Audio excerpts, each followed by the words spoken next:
6 months. Exactly 6 months had passed since the day that L. Changmin mentally referred to as the incident. It wasn't just a bad day, it was a glitch in the well-oiled system of his life. A system he'd spent years building to protect himself from any unexpected events. The incident was trivial. Lunch at a restaurant. He couldn't remember which one. He had 3 business meetings that day, and he'd stopped for a bite at the first place he saw that looked respectable. It was his mistake. Trusting appearances. A few hours later, his world had shrunk to the walls of his bedroom. His body was paralyzed by weakness, and his stomach was twisted by excruciating pain. An entire day had vanished from his life. An entire day that should have included important negotiations. Negotiations that promised a large return. Money had been lost, but worse than money was the lost time and broken trust. He didn't show up for the meetings. For a man of his position, this was unacceptable. Usually, if a problem arose in his life, Jung Min would solve it radically and permanently. Removing the source of the threat was his rule. But how to eliminate every restaurant in the city?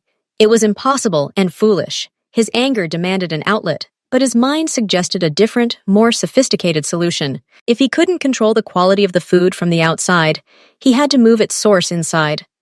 Under his complete control. And so he had an idea. Find a personal chef.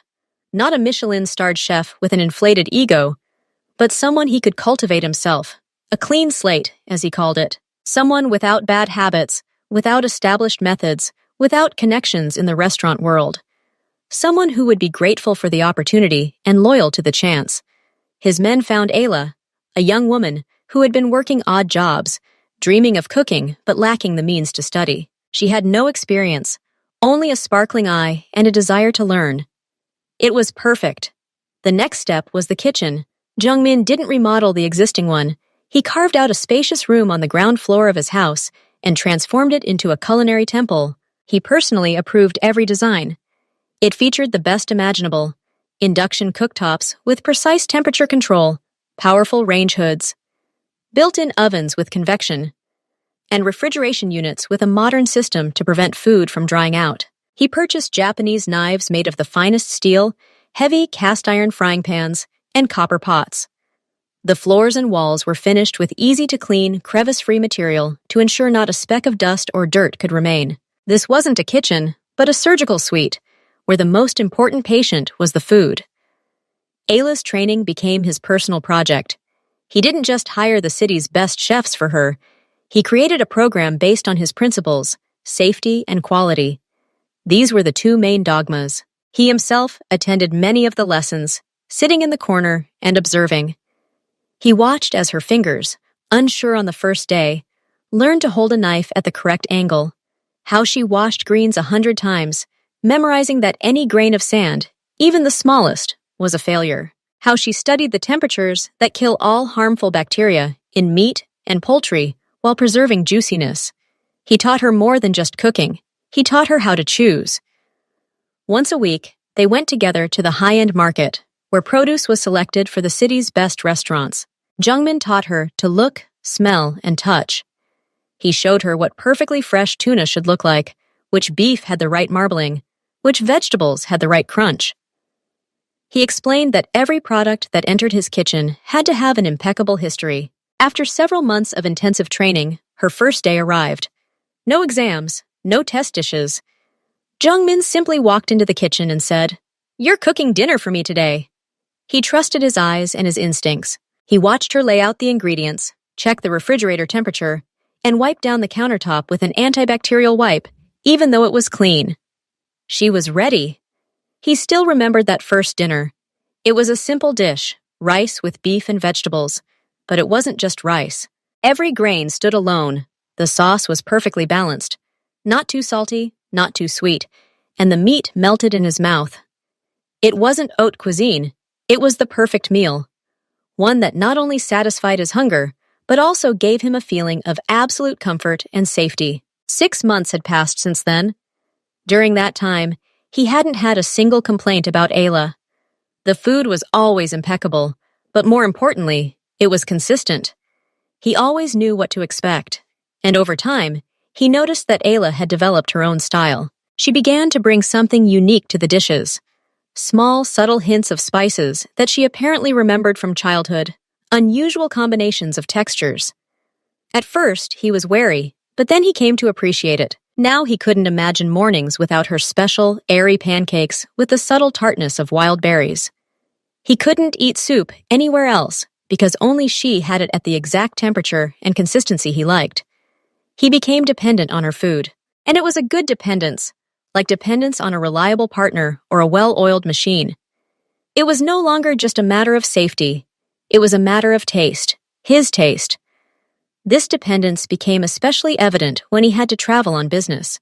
The first such trip after starting her job made him nervous. He stood in his cloakroom, thinking not about the upcoming negotiations, but about what he was going to eat. The idea of relying on a restaurant chef again, even in the most expensive hotel, provoked an internal resistance. He couldn't take the risk, never again. Then he came up with a solution. He went into Ayla's kitchen. "I need to leave for 2 days," he said. "Prepare some food for me in containers." She raised her eyebrows in surprise, but nodded.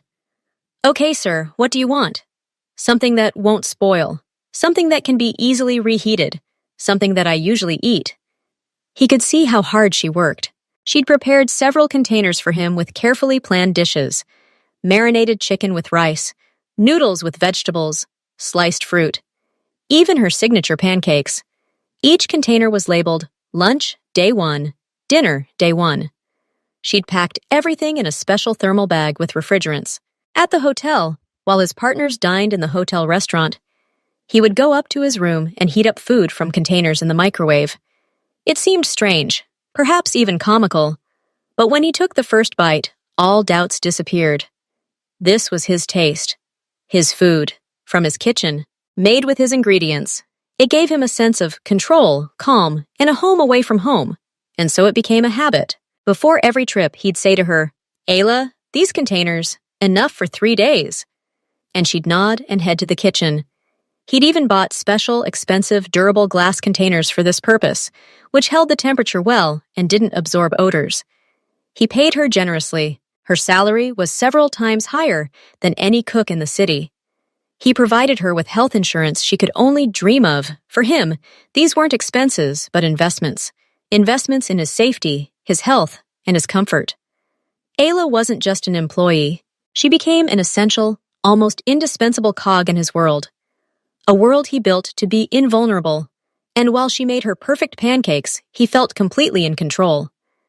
At precisely 7 in the morning, El Changmin sat at the dining room table. The sunlight, soft and not yet hot, fell through the huge picture window, illuminating the perfectly polished dark wood tabletop. The air was filled with the familiar, appetite-inducing aroma of his morning pancakes cooking. That same smell that had become synonymous with the start of a new day, predictability and control. He heard the familiar sounds outside the kitchen door. The measured tap of a knife on a cutting board, the quiet rustle of dough being stirred, the clink of ceramic dishes. Everything was as usual. And yet, for several days now, something had been off. Something elusive that disrupted the perfect harmony of his mornings. The door opened, and Ayla walked into the dining room. She usually entered with a plate in her hands, a wide open smile on her face. She invariably said, "Good morning, Mr. Lee," and her voice, clear and cheerful, woke him up better than any coffee. She might comment on a dish.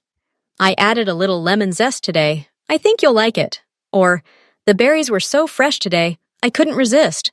She would place the plate in front of him and pause for a few seconds, eagerly awaiting his first reaction, his nod or a short "good," which for her were the highest reward.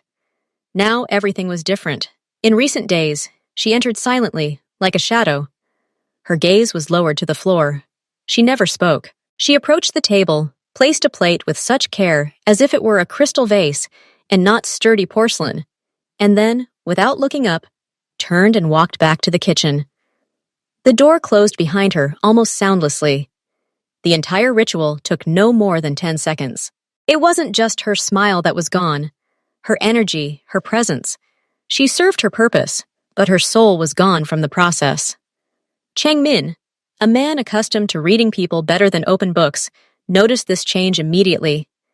He chalked the first day up to a bad mood. Everyone gets that way. The second day made him wary. By the third day, a familiar cold feeling of unease had awakened within him, a threat. Maybe not to him personally, but a threat to the stability of his small world. Ayla was part of that world. He didn't ask any questions. Interfering in his employees' personal lives wasn't part of his principles. He respected boundaries. If someone doesn't ask for help, they don't need it. Maybe she was having problems with her boyfriend or family difficulties. That was her business. He was paying her for food, not for her confidences. But that day, the fourth of her strange behavior, he broke his rule of non-interference. She was setting a bowl of soup in front of him for lunch. Her movements were abrupt, angular. She leaned over and the light from the chandelier fell on her face at such an angle that he saw something he hadn't noticed before. Under her left eye, just at her temple, lay a small but distinct shadow, uneven, with a yellowish-green tint at the edges and a darker crimson center. It was a bruise, but not the kind you get from accidentally bumping into the corner of a cabinet or from a fall. Changmin knew the difference. He'd spent half his life in a world where such marks were the language of communication. This bruise was perfectly round, almost perfectly round. A knuckle mark. Someone's fist had left that mark on her face. The blow was precise, deliberate. Someone had hit her, hard. Everything inside him went cold. This was no longer just anxiety. This was anger. Quiet, concentrated, like a knife blade. His cook, his person, the one in whose hands his well-being depended. She bore the mark of a tyrant. He continued eating, pretending not to notice. His face remained impassive, a mask. But his mind worked with its usual analytical speed. He began to observe. Now it was not just passive curiosity, but active investigation. The next day, he noticed another bruise, this time on her left wrist. It looked like a dark purple mark, a fingerprint. Someone had squeezed her hand hard. Held it. Ayla had been cooking that day in a long-sleeved chef's coat, but when she reached for spices from the top shelf, the cuff slipped, and he saw the mark. She immediately pulled her sleeve back, but it was too late. He had already seen it all. His silent observation became unbearable. He caught himself looking not at the food during dinner, but at her hands, at the way she turned her head, trying to discern new traces. His world, so reliable and predictable, had cracked again, and this time, the threat came not from without, but penetrated within, through someone he himself had allowed into his sanctuary, or rather, through someone who was in her life. He respected her privacy, but this was no longer a personal matter. It directly affected him. If she suffered, so would the quality of her work. Her depression, her fear, all of it was dangerous. Dangerous for him. She could make a mistake, overlook something, get distracted. No, he couldn't allow that. But something else troubled him most of all. A strange, almost alien feeling was awakening within him, a desire to protect. She was under his protection. She worked for him. And if someone harmed one of his employees, it was a personal challenge to him. The morning of the sixth day was a turning point. Ayla brought his favorite pancakes. They lay on a plate in a golden stack, maple syrup steaming in a small bowl nearby, and fresh berries on another saucer. Everything was perfect, but she was a shadow of her former self. She walked in, her face pale, her eyes puffy from sleepless nights. She tried to approach the table so that her right profile was facing him.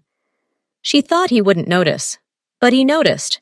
He saw everything, the way she moved around the dining room as if afraid of breaking, the way her shoulders were tense, the way her gaze, usually direct and open, now darted restlessly around the room, avoiding his.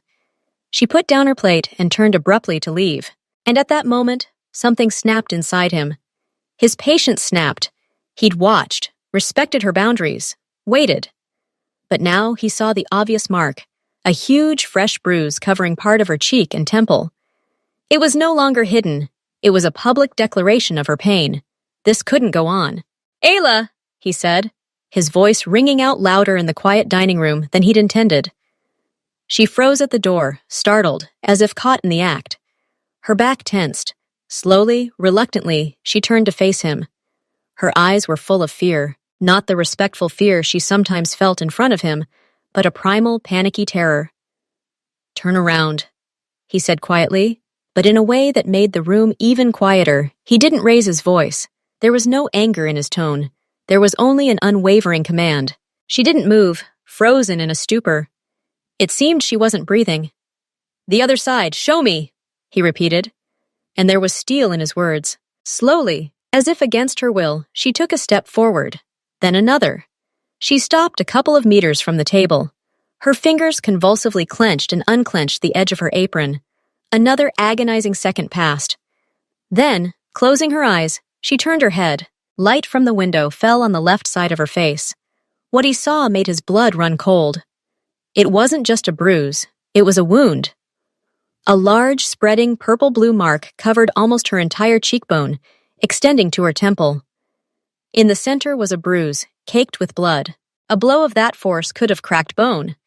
It was fresh, very fresh, perhaps this morning, or last night. He watched, his own expression stony. But inside, a storm raged. All his experience, all his knowledge of human cruelty, screamed at him that this was no isolated incident. This was a pattern. This was a ritual. He looked up from her cheek to her eyes. She looked at him, and in her gaze there was not only fear, but also shame. Deep, all-consuming shame.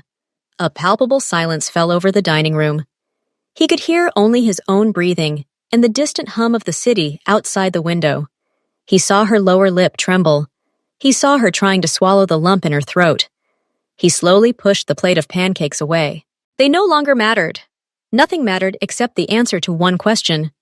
The one question that articulated everything he needed to know. He bowed his head, his dark eyes fixed on her face.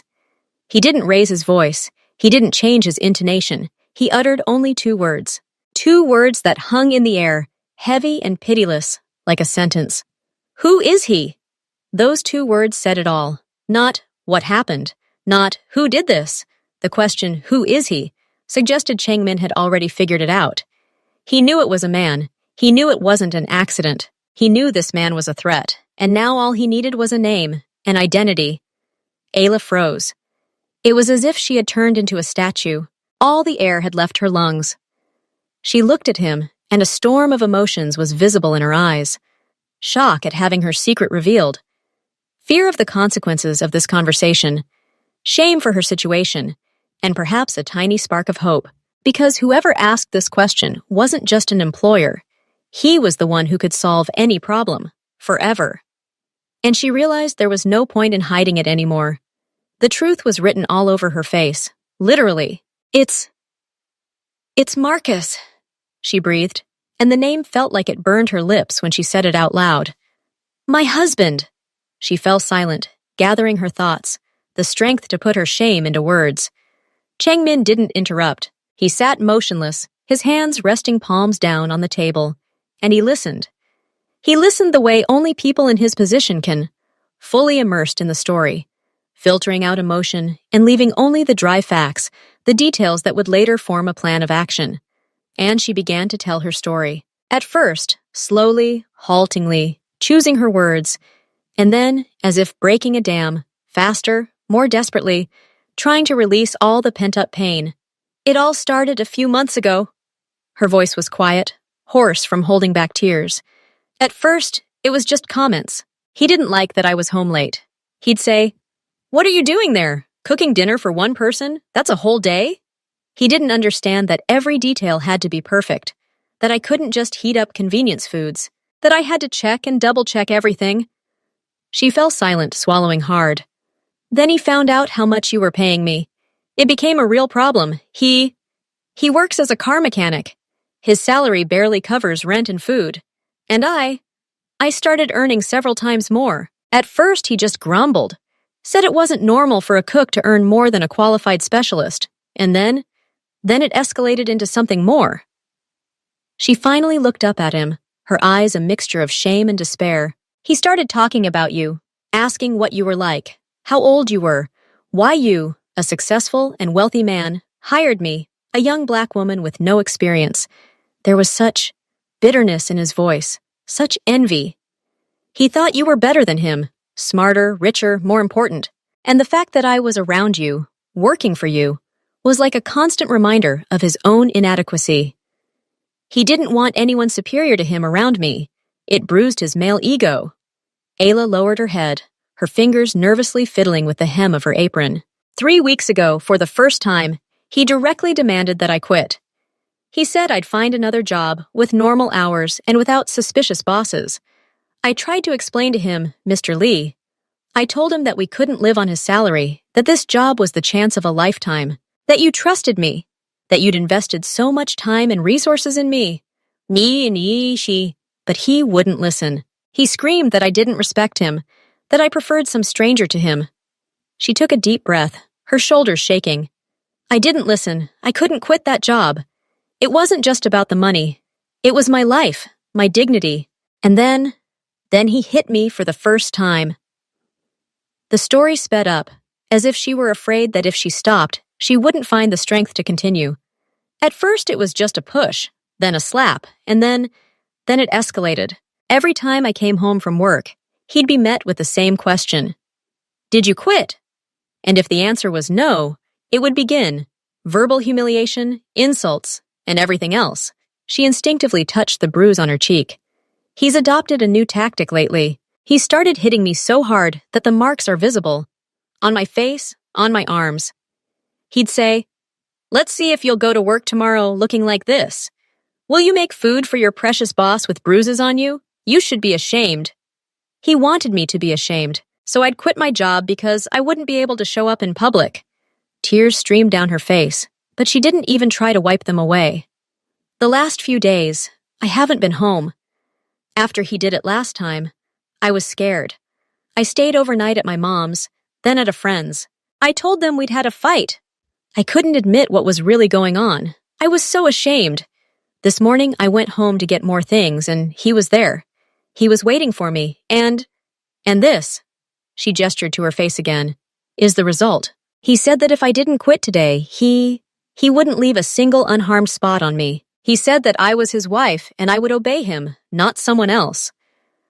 She finished her story and sat hunched over, small and vulnerable, in her chef's uniform, which suddenly began to feel like a clown costume, a parody of the professional identity she so cherished. She expected anything: cold indifference, a rational suggestion to call the police, even dismissal for bringing her personal problems into his home. But Lee Chang-min remained silent. He didn't move. His face remained a mask of imperturbability, but something had changed in his dark, deep eyes. The detachment was gone. Concentration had appeared. The same concentration with which he studied reports before an important deal. Only now, the object of his analysis was human pain. He rose from his chair. His movements were smooth and full of hidden strength. He walked around the table and stopped next to her. He made no attempt to hug or comfort her. Physical contact was not his policy, but his presence, his very figure, radiated such unshakable confidence that Ayla involuntarily stopped trembling. He looked down at her, and his voice when he spoke was quiet, but so weighty that every word seemed carved in stone. "Your suffering is over," he said. "From this moment on." He paused, allowing her to absorb the meaning of what he had said. "You will stay here, in this house. I will give you a room. You will be safe." Ayla's eyes widened. She couldn't believe her ears. Stay here, in his fortress? This was beyond her wildest hopes. "And with your husband," he continued, and for the first time a steely note could be heard in his voice, "I'll deal with it. Like a man." He said the phrase with such simplicity, as if he were saying he was going to fix a broken kitchen appliance, but behind those words lay a vast abyss of meaning. "I'll make sure, at the very least, that this tyrant never raises a hand against you again. Not against you, not against any other woman. He'll understand his mistake, deeply and for a very long time."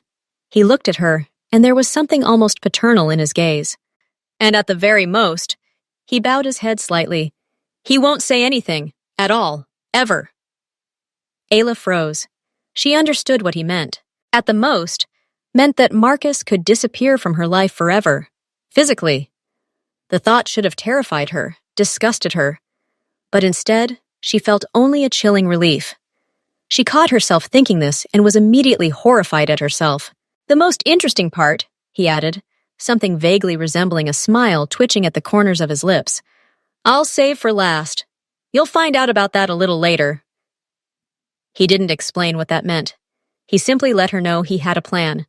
A more subtle and sophisticated one. Go, he said softly but firmly. Choose any room on the second floor, except for the 3 by the western window. They're occupied. Get yourself ready. Rest. My men will take care of your things. Ayla rose slowly from her chair. Her legs were wobbly, but now it was the weakness of sudden relief. She looked at him, at this withdrawn, powerful man who had just turned her life upside down. Mr. Lee, I'm so embarrassed. I dumped my problems on you. This is wrong. He waved his hand, cutting off her thanks and apologies. You're my employee. You ensure my comfort. I, in turn, ensure your safety. It's a deal, nothing personal. But she knew that wasn't quite true. He could have simply found another chef, a clean slate, spend another 6 months training. That would have been rational, but he chose a different path, more challenging, more personal. She nodded, unable to find the words, and staggered out of the dining room. As she climbed the wide staircase to the second floor, a strange mixture of emotions overwhelmed her. Yes, she felt awkward, uneasy, knowing she now owed him not only her salary, but also her well-being, her security. She felt the lines between employer and employee, between Mr. L and Isla, begin to blur. But beneath this layer of awkwardness, deep within her soul, dwelt another, far more powerful feeling, understanding. She realized she was incredibly lucky. Lucky that, at the very moment her life had turned into hell, she had a man by her side with the power and the will to wield it. Not everyone could boast such a thing. Most women in her situation were left alone with their tyrant, living for years in fear, with no hope of salvation. She caught herself thinking, a thought that at first seemed selfish, but then began to make more and more sense. She had to seize this opportunity. She had to allow herself to be protected by this strength.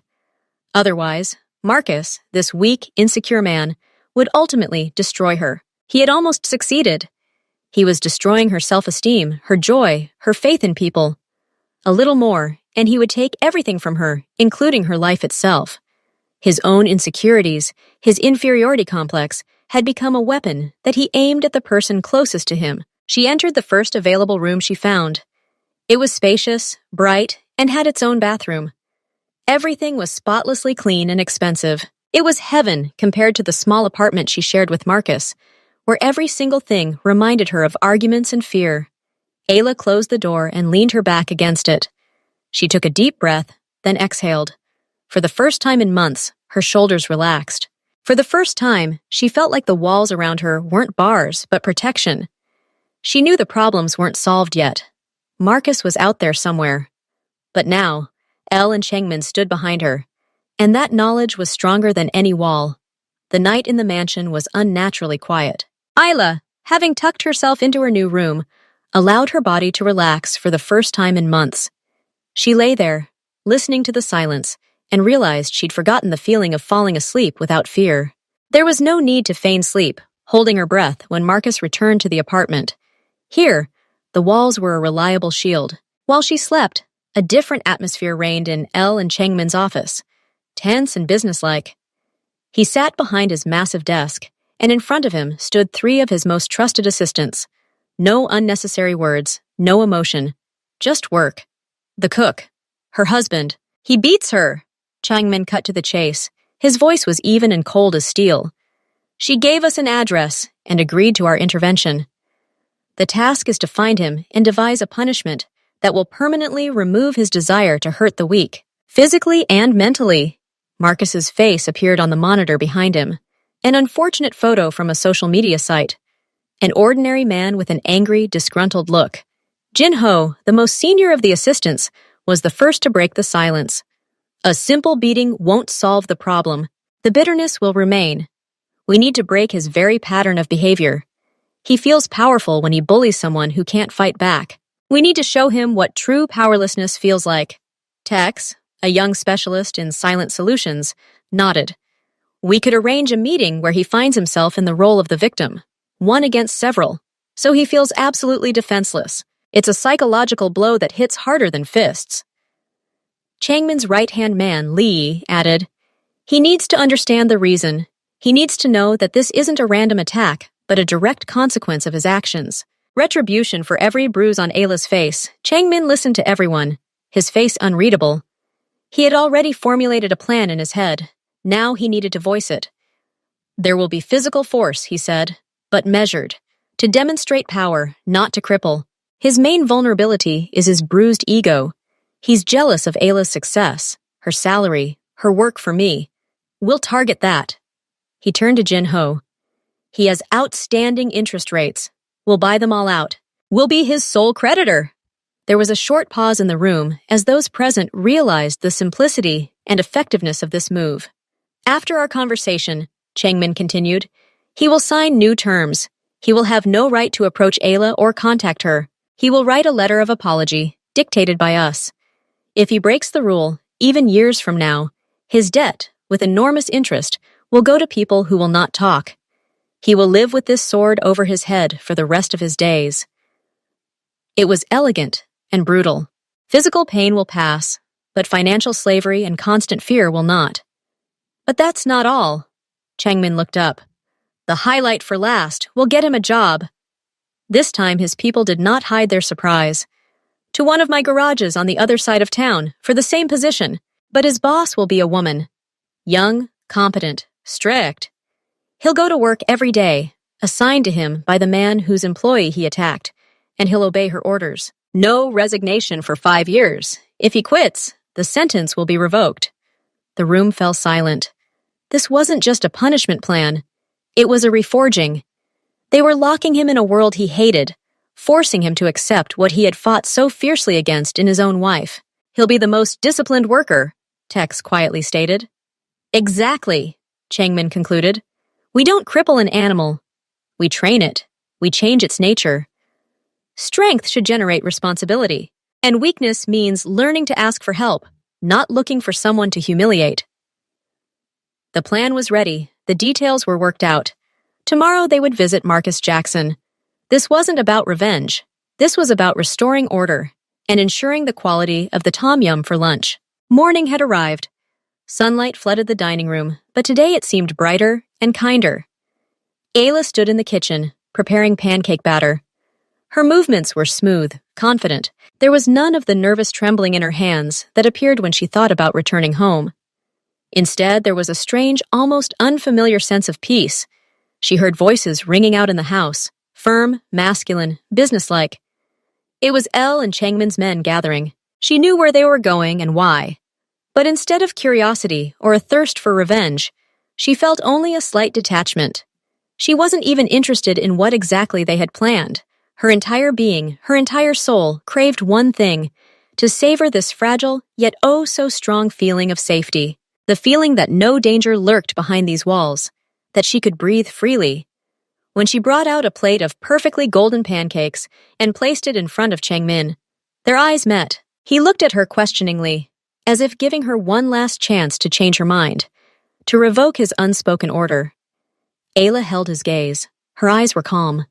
He deserves everything you've prepared for him, she said quietly but clearly. Every bit of it. I don't feel sorry for him. She had nothing more to say. There was no hatred, no anger, just a cold statement of fact. Marcus had crossed all boundaries, and now he was reaping the consequences. She mentally let him go. He was no longer her problem. These words were enough for Elle and Changmin. The nod he gave her was barely noticeable, but satisfaction flashed in his eyes. Her determination gave his plan ultimate legitimacy. He was acting not only as a protector, but also as an executor of the victim's will. With even greater, cold enthusiasm, he rose from the table.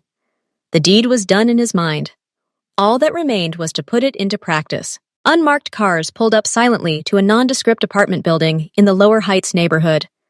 Lee Changmin, Jinho, Tex, and Lee climbed the stairs. The air in the entryway smelled of old linoleum and cheap lunch. Jin H knocked on the door. The knock was firm, but not aggressive. Something thudded inside, and muffled curses echoed. The door swung open slightly on its chain. Marcus's haggard, unshaven face appeared in the crack. His eyes were cloudy, revealing fatigue and hidden malice. Marcus Jackson? Jin Ho's voice was polite, neutral, like a courier or a government employee. "We're here about your wife, Ayla. It's work-related. We need to discuss some formalities." Marcus's expression betrayed a war between suspicion and curiosity. He was one of those men whose self-doubt was evident in every feature, in his hunched shoulders, his nervous gaze, his aggressive stance. A man who had achieved nothing in life and could only assert himself at the expense of those weaker than him. The thought that they had come to punish him apparently didn't even cross his mind. He clicked the chain with relief and opened the door. "What else has she done?" he muttered, ushering the four men into the cramped, cluttered hallway. The moment the door closed, the atmosphere in the apartment changed instantly and irrevocably. The air became heavy and cold. The polite masks on the guests' faces fell. Lee Changmin, who had been standing behind him, stepped forward. He didn't raise his voice, but every word took on a steely weight, crashing against the walls of the squalid apartment. "Marcus," he said, and the name sounded like a death sentence. "You will answer for your actions, for every bruise, for every tear, for every moment of fear you gave your wife." Marcus recoiled, his eyes wide with horror and incomprehension. He tried to say something, to utter something aggressive, but he was quickly and professionally restrained and forced into a chair. Resistance was futile. "First, you'll feel what she felt," Changmin continued, his voice as even as a surgeon describing an operation. "Helplessness, fear, the realization that you're not in control and can't protect yourself." It all happened very quickly, without unnecessary noise, without shouting. A few precise, crushing blows, not to maim but to break his spirit, to wipe the arrogance and malice from his face and replace them with the same animal fear he saw in Ayla's eyes. Marcus wheezed, trying to catch his breath, his body shaking with pain and humiliation. When they let him go, he sat hunched over, sobbing, not at all like the tyrant who had terrorized the woman. "Now," Changmin said, and Tex placed a piece of paper and a pen on the table in front of Marcus. "You will write her a letter. You will apologize, sincerely, for every single pain you've caused." Jin-ho began dictating, phrase after phrase. Marcus, with a bloody lip and shaking hands, obediently wrote out the letters. "Forgive me, Ayla, for all those nights when you were afraid to come home.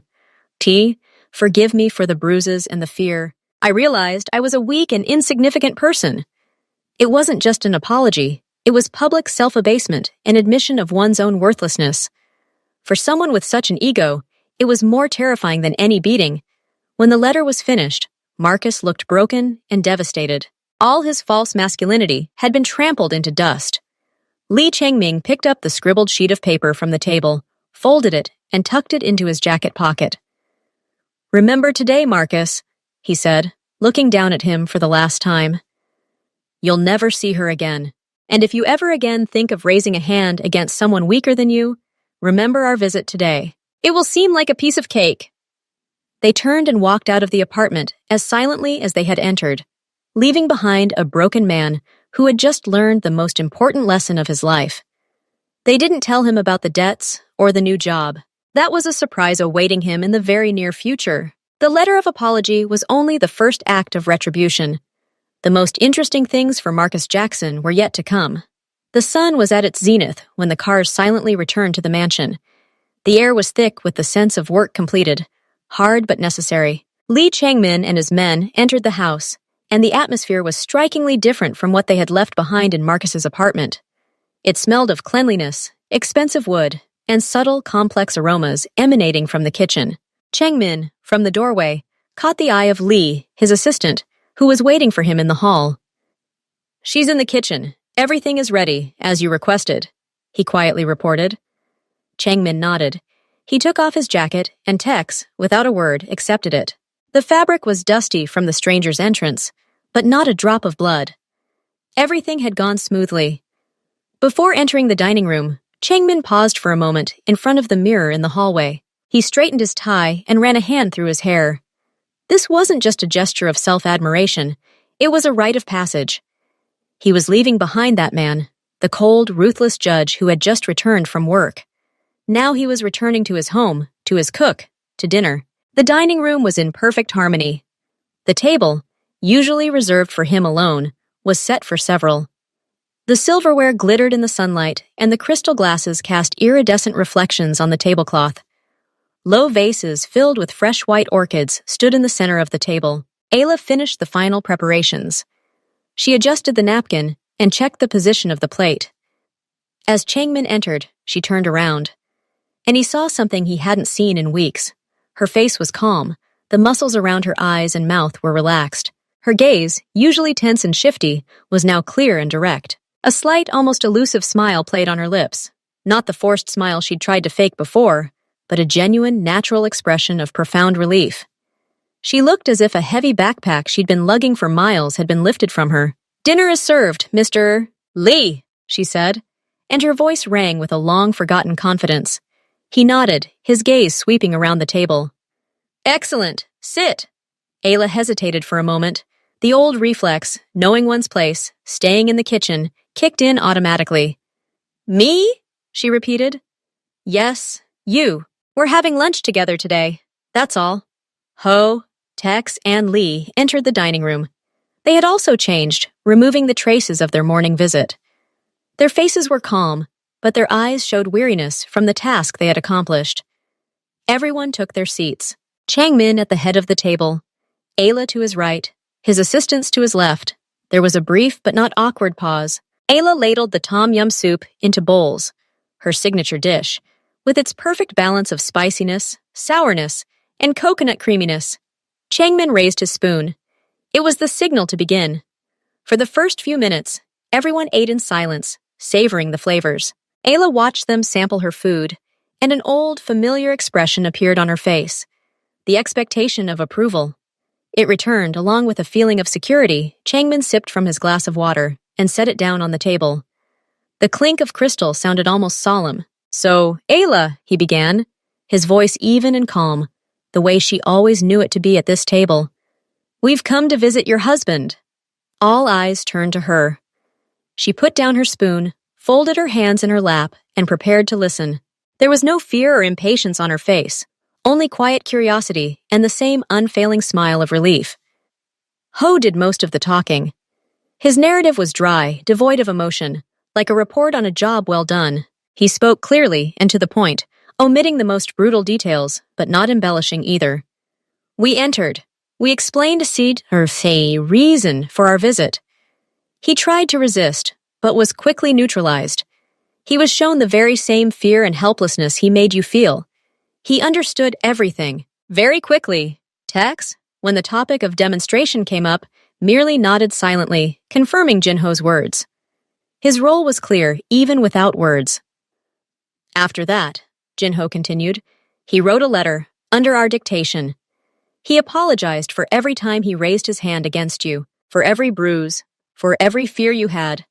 Lee Changmin pulled a neatly folded piece of paper from his inside jacket pocket and placed it next to Ayla's plate. "It's yours. You can read it whenever you want, or throw it away. It's your decision." Ayla glanced at the envelope, but didn't take it. The letter didn't matter to her. The fact was more important than words.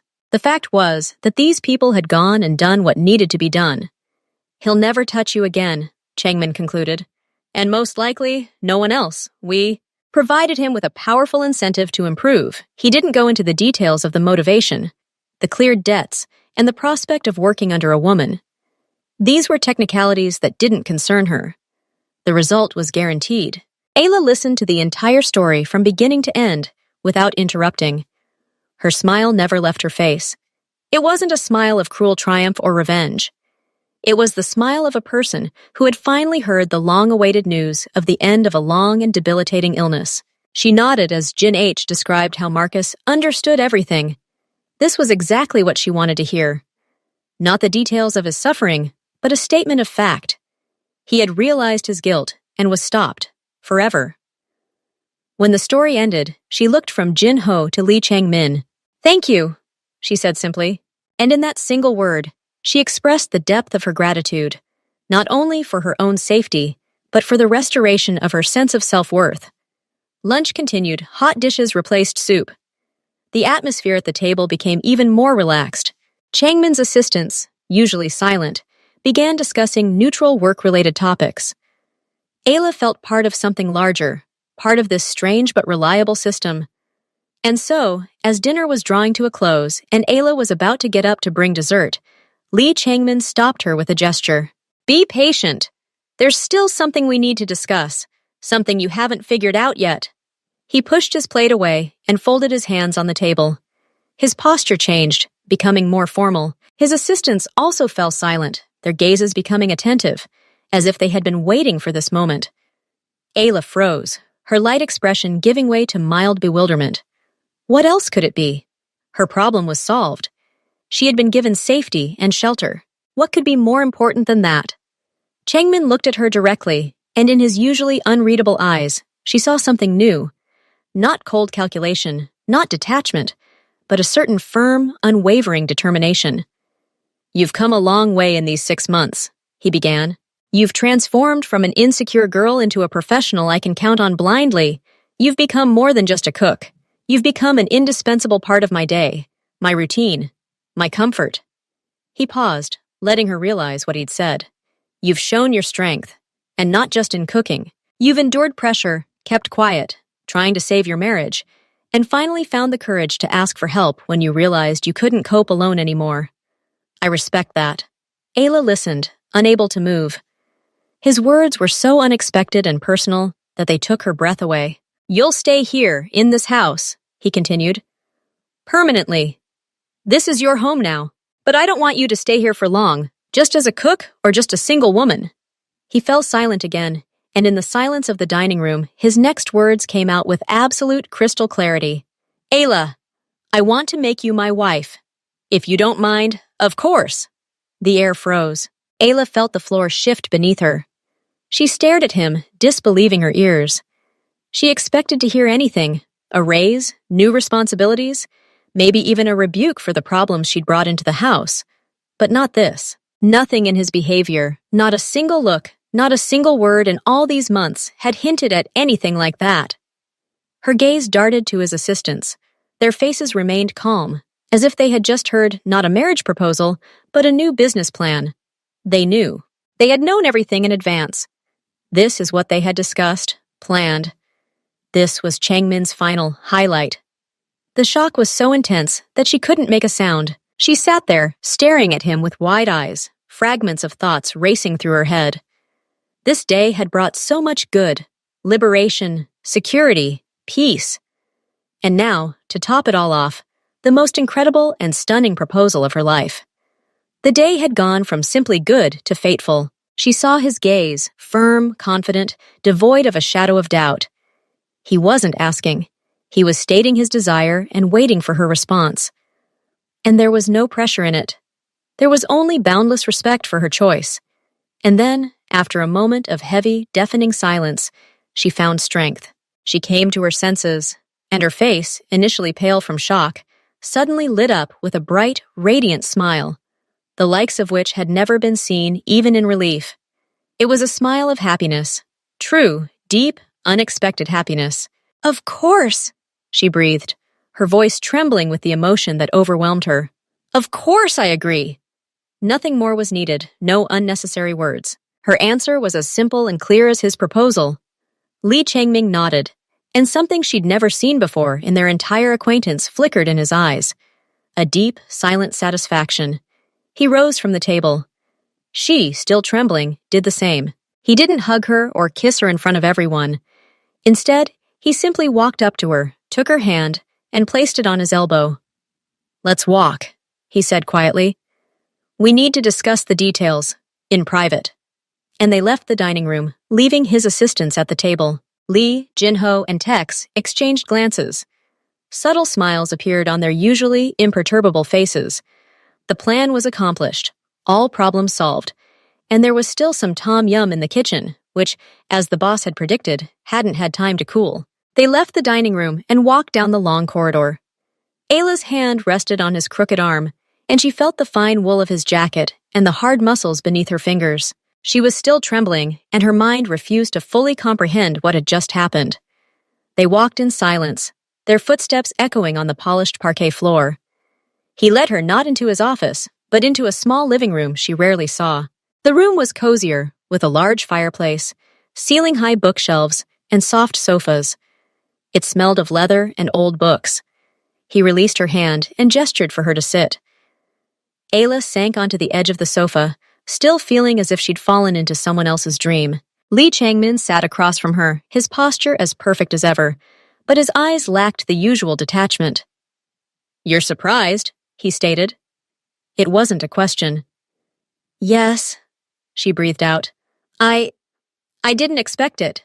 Nothing like this. I thought I was just an employee for you, a convenient tool." "You were," he answered bluntly. "The first few months. But people aren't tools. They change." And I changed my mind. "I watched you, not just in the kitchen.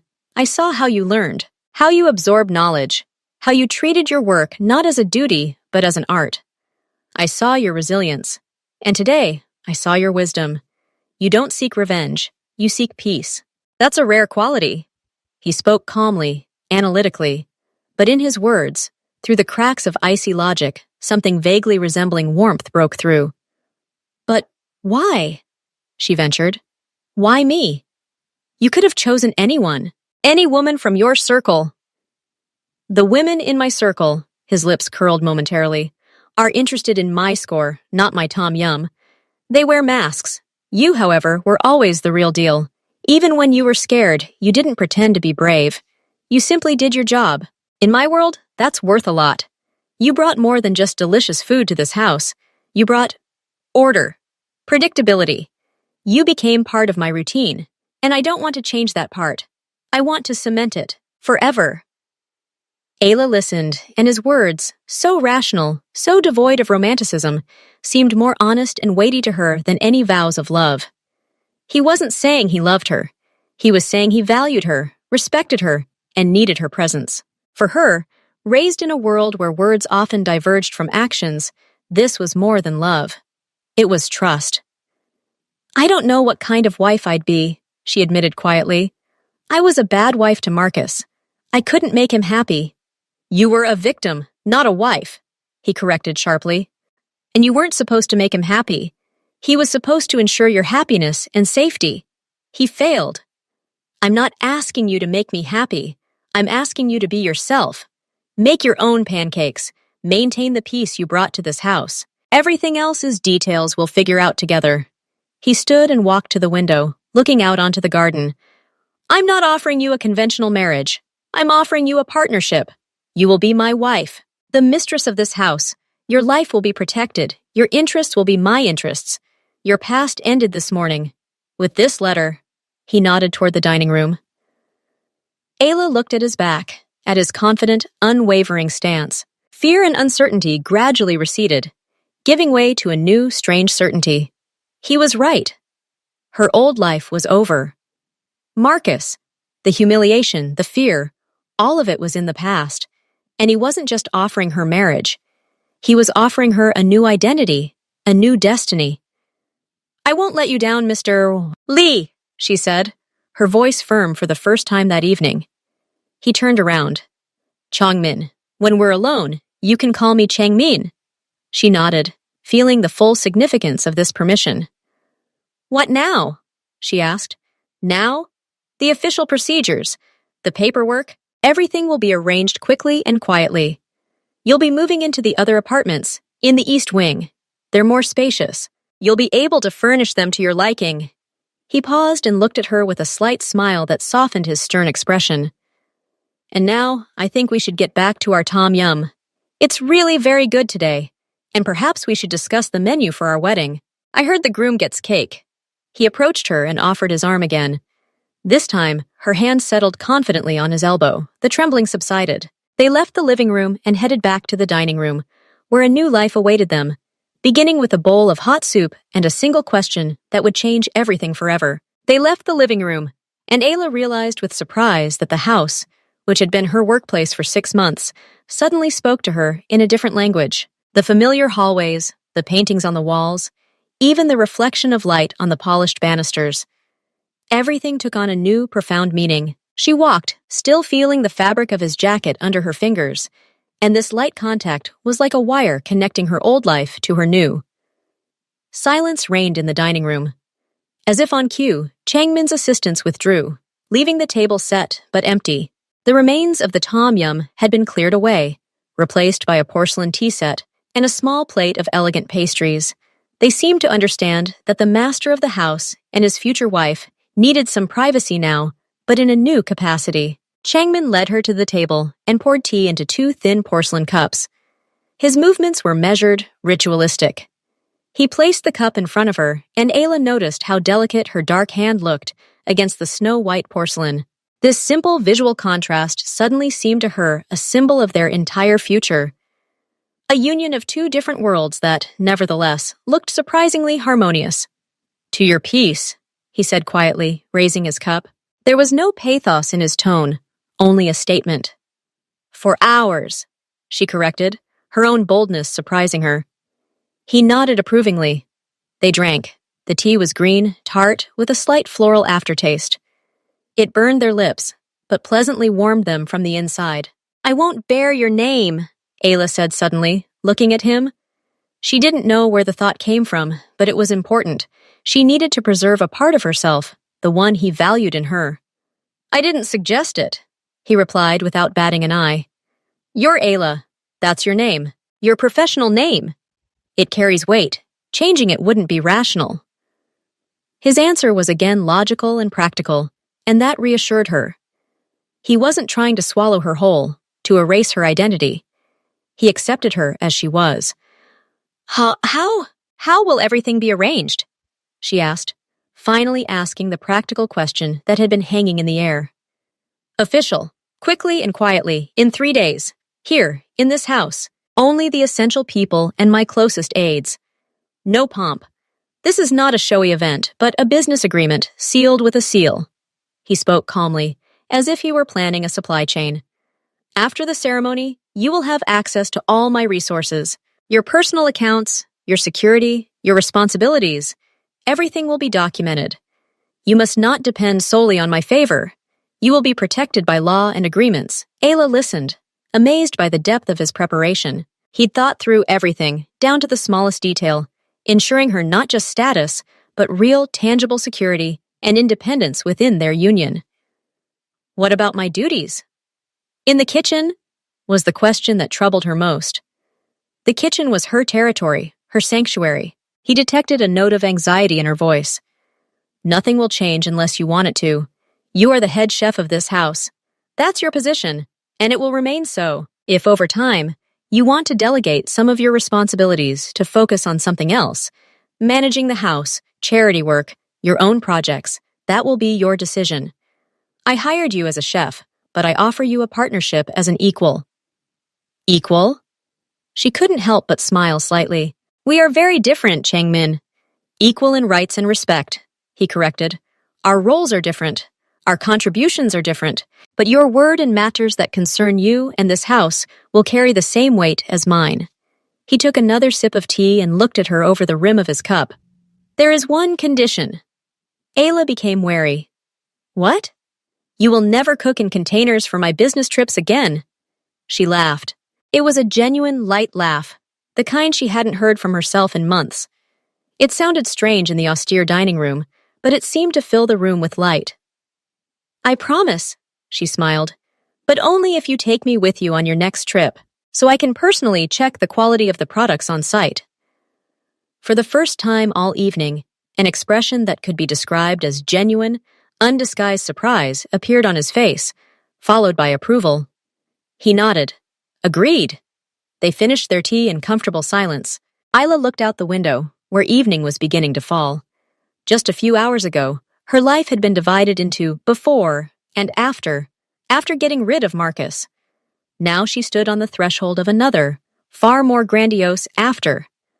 But this time, she wasn't overcome with fear. She was filled with a strange, calm sense of anticipation. It wasn't a dizzying romance. It was a sense of having made the right choice. A choice based not on fleeting passion, but on deep mutual respect and a shared goal.